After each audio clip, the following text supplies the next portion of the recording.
Hey all எல்லாருக்கும் வணக்கம் welcome. நம்ம ஃபர்ஸ்ட் கிஸ்ஸோட 7th எபிசோட் பார்க்குறதுக்கு முன்னாடி நம்ம சேனலில் புது ட்ராமா போயிட்டுருக்கு. அதுவும் ஒரு ஆன்கோயிங் ட்ராமா வாய் உமன் லவ்னா ரொம்ப சூப்பராக இருக்குது. ஸோ மறக்காமல் அதை பார்த்துடுங்க. ஸோ இப்போ நம்ம ஃபர்ஸ்ட் கிஸ்ஸோட 7th எபிசோட பார்த்துடலாம் வாங்க.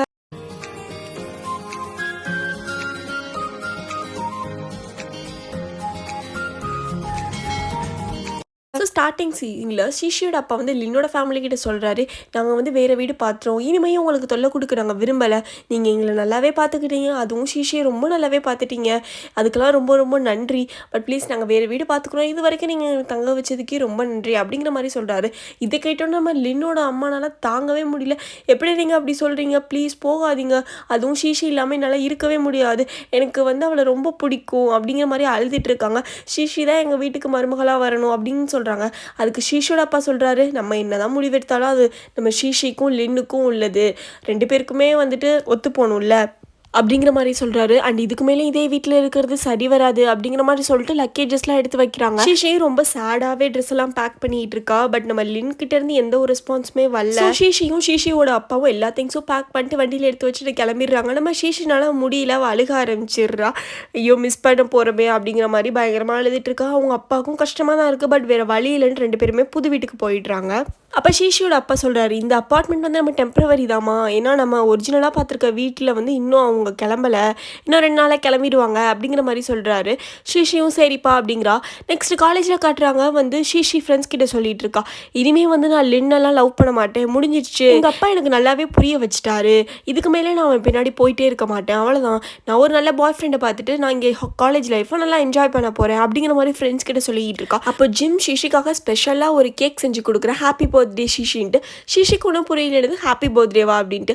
ஆமாம் ஷிஷி, இன்னையிலேருந்து நீ புது பர்சன் தானே, எல்லாத்தையும் மறந்துட்டு புதுசாக உங்கள் லைஃப்பை ஸ்டார்ட் பண்ணுற மாதிரி தானே அப்படிங்கிற மாதிரி சொல்கிறான் ஜிம்மு. உடனே ஷிஷியும் ஆமாம்மா கண்டிப்பாக அப்படிங்கிற மாதிரி சொல்லிட்டு அந்த கேக்கை சாப்பிட்டுட்டு இருக்கா. காலேஜ் முடிச்சுட்டு அவள் புது அப்பார்ட்மெண்ட்டுக்கு போகிறா. அப்போ வீட்டுக்கு போயிட்டு நான் வீட்டுக்கு வந்துட்டேன் அப்படின்னு சொல்கிறா. பட் எந்த ஒரு ரெஸ்பான்ஸும் இல்லை, ஏன்னா வீட்டில் தான் யாருமே இல்லையே. அப்போ ஷிஷி வந்து நம்ம லின்னோட ஃபேமிலியை ரொம்ப மிஸ் பண்ணுறா. ஏன்னா அவள் அங்கே வந்து நான் வீட்டுக்கு வந்துட்டேன்னு சொன்னோன்னா நம்ம லின்னோட அம்மா ஷிஷி வந்துட்டியா அப்படின்னு சொல்லுவாங்க. அவங்க அப்பா வந்துட்டு வா ஷிஷி ஸ்கூல் எப்படி இருக்குன்னு கேட்பாங்க. தம்பி பாட்டுக்கு அட முட்டாள் ஷீஷி வந்துட்டாடா வீட்டுக்கு அப்படிங்கிற மாதிரி இருக்கும். அவங்கள எல்லாரையுமே ரொம்ப மிஸ் பண்ணுறா ஷீஷி. அண்ட் லின்னையும் தான். அப்புறம் வந்துட்டு ஐயோ நோ நான் மிஸ் பண்ண மாட்டேன், அவ்வளோதான், எனக்கு லின் கூட இருந்தது எல்லாமே முடிஞ்சிடுச்சு அப்படிங்கிற மாதிரி அவளே தேத்திக்கிறா. நெக்ஸ்ட் டே ஷீஷி டென்னிஸ் கிளாஸ்க்கு போகிறதுக்கு முன்னாடி கண்டிப்பாக நான் லின்காக போகல, இப்போ நான் எனக்காக தான் போகிறேன் அப்படிங்கிற மாதிரி அவளே வந்து அவளுக்கு ஒரு மோட்டிவேஷனை கொடுத்துட்டு போகிறா. போய் பார்த்தா சாணி எக்ஸசைஸ் சொல்லியே செம்மையாக சாவடிக்கிறான், யாருனாலுமே முடியல. நம்ம ஷீஷி கஷ்டப்பட்டு புஷ்அப் பண்ணிட்டு இருக்கா. அப்போ வந்து ஃபைனலாக சான் சொல்லிடுறான், ஓகே இன்னைக்கு எல்லாருமே கிரவுண்டில் போய் விளையாடலாம் அப்படிங்கிற மாதிரி சொல்லிடுறான். உடனே ஷிஷிக்கு செம்ம ஹாப்பி ஆகிடுது. ஓகேன்ட்டு போய் கிரவுண்டில் பார்த்தா பால் பொறக்க விட்டுடுறான். எல்லா பாலையும் பொறக்கிட்டு இருக்கணும், அதுதான் நம்ம ஷிஷியோட வேலை, எல்லாத்தையும் கஷ்டப்பட்டு பொறக்கிட்டு இருக்கோம். இன்னும் அந்த இடத்துக்கு வந்துடுறான். அதனால ஷிஷிக்கு காண்டாகுது. ஐயோ நம்ம அப்படி அசிங்கப்பட்டுக்கிட்டு இருக்கோமே அப்படிங்கிற மாதிரி இருக்கு அவளுக்கு. அப்போ வந்துட்டு அந்த சான் வந்து லின் கிட்ட நீ என்ன இப்போல்லாம் அடிக்கடி விளையாடவே வரமாட்ற, அதனால நம்ம 2 பேரும் மேட்ச் வச்சுக்கலாமா அப்படிங்கிற மாதிரி கேட்குறான். அதுவும் இல்லாமல் நானும் யூமியும் ஒரு பேரு, நீயும் ஷிஷியும் ஒரு பேரு வந்துடுது. இதை கேட்டு கூட அந்த மாதிரி ஒரு முட்டாள் கூட போய் என்னை விளையாட சொல்கிறது உனக்கே ஞாபகமாக இருக்கா, நான் தோற்றுருவேன் தானே இப்படி சொல்கிறேன் அப்படிங்கிற மாதிரி வந்து லின் கடுப்பாகிறான். உடனே வந்து சான் வந்து அதெல்லாம் எனக்கு தெரியாது, நீயும் ஷிஷியும் பாரு, நானும் யூமியும் பாரு அப்படிங்கிற மாதிரி சொல்லிடுறான். லின்னும் எல்லாம் என் தலையை எழுதுட்டா அப்படிங்கிற மாதிரி சொல்லிட்டு இருக்கான். நம்ம ஷிஷிக்கு ஒரு மண்ணும் புரியல, ஹிஹின்னு சிரிச்சிட்டு இருக்கா. அதுக்கப்புறம் வந்துட்டு தான் அவளுக்கு புரியுதா, ஐயோ நம்ம லின் கூட விளையாட போகிறோம் அப்படிங்கிற மாதிரி சொல்கிறான். அந்த மாதிரி நானும் லின்னும் டபுள்ஸ் ஆட போகிறோம் டி அப்படிங்கிற மாதிரி. ஃப்ரெண்ட்ஸ்லாம் ஷாக் ஆயிடுறாங்க, என்னது நீ டென்னிஸ் விளையாட போறியா, ஐயோ அப்படிங்கிற மாதிரி. ஆமாம் வேறு வழியில் என்ன பண்ணுறதுன்னு தெரிலையே அப்படிங்கிற மாதிரி முழிச்சிட்டு இருக்கா. நெக்ஸ்ட் ஷீஷி கஷ்டப்பட்டு அவள் எப்பவும் பண்ணுற வேலையை பாலை பொறுக்கிட்டு இருக்கா, கீழே படுத்துக்கிட்டலாம். அப்போ லின் வரா, நீ கீழே படுத்து புரண்டு பால் பொறுக்கிறதுனா போதும், இப்போ வந்துச்சு எந்திரிச்சு ப்ராக்டிஸ் பண்ணு, நம்ம வின் பண்ணணும் அப்படிங்கிற மாதிரி சொல்கிறான். ஷீஷியும் வந்துட்டு ஓகே நான் வரேங்கிற மாதிரி சொல்கிறா. பயங்கரமாக ப்ராக்டிஸ் கொடுக்குறான் லின்னு. நம்ம ஷீஷியை போட்டு வச்சு செஞ்சுட்டு இருக்கான், அப்படி அடி இப்படி அடின்னு சொல்லிட்டு நம்ம ஷீஷியும் நம்ம லின் சொல்கிறதெல்லாம் செஞ்சுட்டு இருக்கா. இப்படி அவள் பயங்கரமாக காலையிலேயே நைட்டும் விளையாண்டு வந்துட்டு அவளுக்கு செம டயர்டாகிடுது. ஷீஷி அப்பா ஷீஷியை பார்க்குறாரு, செம டயர்டாக படுத்திருக்கா, உடம்புல அங்கங்கே அடியாக வேற இருக்குது. அதை பார்த்துட்டு அவர் ரொம்ப பயங்கரமாக ஃபீல் பண்ணுறாரு. சரி நம்ம பொண்ணையே இப்படி கஷ்டப்பட்டுட்டு இருக்கா அப்படிங்கிற மாதிரி. ஷீஷி வந்து கேன்டீனுக்கே வரல. அதனால ஜிம் வந்து ஃப்ரெண்ட்ஸ் கிட்ட கேட்குறான், எங்கடி ஷீஷி போனா அப்படின்ட்டு. உடனே அவங்க சொல்கிறாங்க அவள் செம்ம டயர்டாக இருக்கா, அதனால வரவே இல்லை, கிளாஸ்லேயே தான் படுத்திருக்காங்க போது ஜிம் வந்துட்டு கிளாஸ்க்கு போகிறான். ஷீஷி இங்கே பாரு நான் உனக்கு சாப்பாடு எடுத்துகிட்டு வந்திருக்கேன்னு சொல்கிறான். ஷீஷி அதை பார்த்துட்டு ஹாப்பி ஆகுறான். ஜிம் தேங்க்ஸ் அப்படின்னு சொல்கிறான். உடனே ஜிம் சொல்கிறான் பரவாயில்ல நான் உன் கூட எப்போவுமே இருப்பேன் ஷீஷி, நீ எதுக்குமே கவலைப்படாத அப்படின்னு ஜிம் சொல்கிறான். அண்ட் வந்து நீ ஏன் இப்படி கஷ்டப்பட்டு டென்னிஸ் விளையாண்டுட்டு இருக்கா, பரவாயில்ல முடியலன்னா விட்டுரு அப்படிங்கிற மாதிரி சொல்கிறான். உடனே ஷீஷி சொல்கிறா வேறு வழி இல்லை ஜாயின் பண்ணிட்டேன் அப்படிங்கிற மாதிரி சொல்லிட்டு இருக்கா. உடனே ஜிம் கேட்குறான் உன்னால் அவனை மறக்க முடியல தானே அப்படிங்கிற மாதிரி கேட்குறான். உடனே ஷீஷி வந்துட்டு நானும் எவ்வளவோ தான் ட்ரை பண்ணுறேன், என்னால் முடியல, பட் கண்டிப்பாக நான் மறந்துடுவேன்னு நினைக்கிறேன், தெரில பார்க்கலாம் அப்படிங்கிற மாதிரி ஷீஷி சொல்லிட்டு இருக்கா. ஸோ அப்படியே சாப்பிட்டுட்டே கேட்டுகிட்டே இருக்கா. இந்த சைடு பார்த்தா லின்னோட அம்மா காலேஜ்க்கு வந்திருக்காங்க நம்ம ஷீஷியை தேடி. அப்போ பார்த்தா நம்ம ஷீஷியோட ஃப்ரெண்ட்ஸை மீட் பண்ணிடுறாங்க. ஷீஷியோட ஃப்ரெண்ட்ஸ் கண்டுபிடிச்சிட்டாங்க. ஆண்டி நீங்கள் லின்னோட அம்மா தானே அப்படிங்கிற மாதிரி. எப்படி கண்டுபிடிச்சிங்க, நான் தான் மாறு வீட்டில் வந்திருக்கேனே அப்படிங்கிற மாதிரி சொல்கிறாங்க. என்ன மாறு வருஷம் உங்களுக்கு பச்சையாக தெரியுது நீங்கள் லின்னோட அம்மானு அப்படிங்கிற மாதிரி சொல்கிறாங்க. அச்சிச்சோ அப்படியான அவங்க பதறிட்டு இருக்காங்க. பதறாதீங்க ஆண்டி என்ன விஷயம்னு கேட்கும்போது எனக்கு தெரியலமா நான் ஷீஷியை பார்க்கறதுக்காக தான் வந்தேன், அவளை எப்படியாச்சும் நான் வீட்டுக்கு கூட்டிகிட்டு போயிடணும் திரும்ப அப்படிங்கிற மாதிரி சொல்லிட்டு இருக்காங்க. அப்போ வந்து அதில் ஒருத்தி வந்து உளறிறா லின்னும் ஷீஷியும் கிஸ் பண்ணிட்டாங்க அப்படிங்கிற மாதிரி. உடனே வந்துட்டு எனது கிஸ்ஸா அப்படின்னு கேட்குறாங்க. உடனே வந்துட்டு ஐயோ அதெல்லாம் ஒன்றும் இல்லை ஆண்டின்னு சமாளிக்கிறாங்க.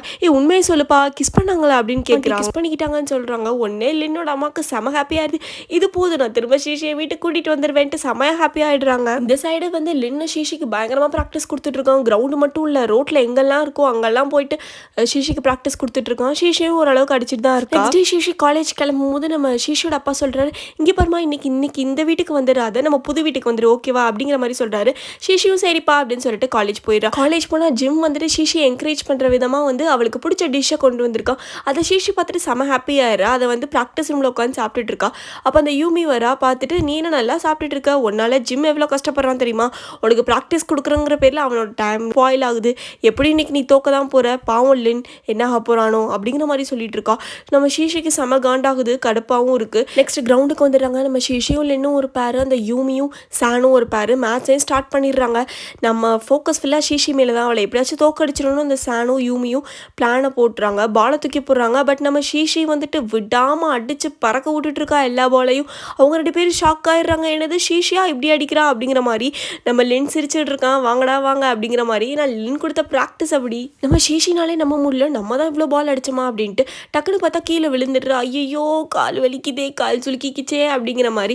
லின் பார்க்குறான் என்னது காலை சுலுக்கிக்கிட்டியா, நினச்சேன் என்னடா இவ்வளோ நேரத்துக்கும் ஒரு பிரச்சனை வராமல் ரொம்ப ஸ்மூத்தாக போயிட்டுருக்கே அப்படின்ட்டு. சரி வா அப்படின்னு சொல்லிட்டு தூக்கிடுறான் ஷீஷியை. ஷீஷி அப்படியே வாயப்பழந்து பார்த்துட்டு இருக்கா. லின்னை வந்துட்டு நான் திரும்ப லின்னை லவ் பண்ணுறேன், ஐ லவ் யூ லின் அப்படிங்கிற மாதிரி மனசுக்குள்ள நினச்சிக்கிறா. என்னால் ஒன்றும் மறக்கவே முடியாது அப்படிங்கிற மாதிரி. நம்ம லின் அழகா ஷீஷியை தூக்கிட்டு போயிட்டு இருக்கான். இதை பார்த்து நம்ம யூமிக்கு சமகாண்டாகுது சே அப்படிங்கிற மாதிரி. நெக்ஸ்ட் சீனில் ஷீஷியும் லின்னும் நடந்து வந்துட்டு இருக்காங்க. நம்ம ஷீஷினால முடியல, அவன் நொண்டி தான் நடந்து வந்துட்டு இருக்கா. 2 பேரும் எங்கே போகிறாங்கன்னா நம்ம ஷீஷியோட அப்பா சொல்லியிருப்பார்ல காலேஜ் முடிச்சோன்னே நம்ம வீட்டுக்கு பழைய அப்பார்ட்மெண்ட் போயிடாதமா புது வீட்டுக்கு வா அப்படின்னு சொல்லிட்டு. அதனால அந்த புது வீட்டை தேடி போயிட்டு இருப்பாங்க. 2 பேரும் நடந்து போயிட்டே இருப்பாங்க. அப்போ ஷீஷினால நடக்க முடியாதுல்ல, அதனால லின் சொல்லுவான் பேசாமல் டாக்ஸி பிடிச்சி போயிடலாமா அப்படின்னு கேட்பான்.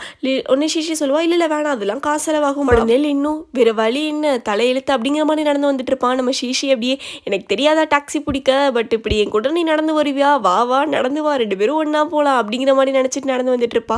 ஒரு வீடை பாப்பா, அதுதான் அந்த வீடு அப்படின்பா. சரின்னு போயிட்டு அந்த வீட்டில் காலிங் பெல் அடித்தா யாரோ ஒரு தாத்தா வெளியில் வருவார். நம்ம ஷீஷி பார்த்துட்டு யார் வருன்னு பார்த்துட்டு இருப்பா. உடனே லின் வந்துட்டு வேறு யாரும் உங்கள் தாத்தாவான்னு கேட்பான். ஐயோ தாத்தாலாம் இல்லை. உடனே ஷீஷி வந்துட்டு நீங்கள் யாருங்க, நீங்கள் என்ன இங்கே பண்ணுறீங்கன்னு கேட்பா. உடனே அந்த தாத்தா கடுப்பாயிருவார். என் வீட்டுக்கே வந்துட்டு நீ யாருன்னு ஏன்ட்டே கேட்குறியா அப்படிங்கிற மாதிரி கேட்பாரு. நம்ம ஷீஷி ஷாக் ஆகிடுவார். இது உங்கள் வீடா அப்படிங்கிற மாதிரி. இதோட இந்த எபிசோட் முடியுது. அண்ட் இந்த வீடியோ உங்களுக்கு பிடிச்சிருந்துச்சுன்னா மறக்காமல் like share comment and subscribe பண்ணிடுங்க. தேங்க்யூ.